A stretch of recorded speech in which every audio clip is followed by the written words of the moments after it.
எனக்கு வந்து பணம் வேண்டாம். அந்த உயிரோட மதிப்பு வந்து 3 லட்சம் ரூபாய் கிடையாது.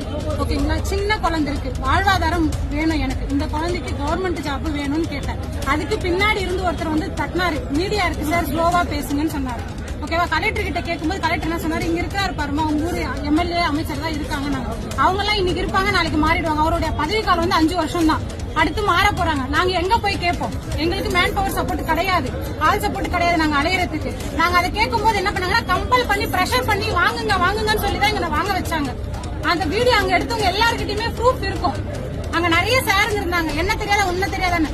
ஆர்கேபேட்ல இருந்து பாரி என்ன சொன்னாரு, நான் இருக்கிறமான்னு. அவரை நான் பேனர்ல தான் பாத்திருக்கேன், இதுவரையும் நான் நேர்ல பார்த்து பேசுனது கிடையாது. அவர் என்ன தெரியலையே என்ன தெரியல, இப்ப வந்து என்ன தெரியல என்ன தெரியலையான்னு சொல்றவங்க முன்னாடி தெரியாதா? இது விபத்து தான் சொல்றாங்க. விபத்துக்கு எதுக்கு சார் எங்களுக்கு காசு? பிளான் பண்ணி பண்ணலன்னு சொன்னாரு அமைச்சர். பிளான் பண்ணி பண்ணவங்களுக்கு காசு கொடுங்க, எங்களுக்கு எதுக்கு இது? எந்த கார்பரேட் கம்பெனியுடைய வண்டின்னு எங்களுக்கு அது தெரியணும் இல்லையா? இப்ப அந்த லாரி சந்தேகமா இருக்கு. எங்களுக்கு லாரி மேல டவுட் இருக்கு.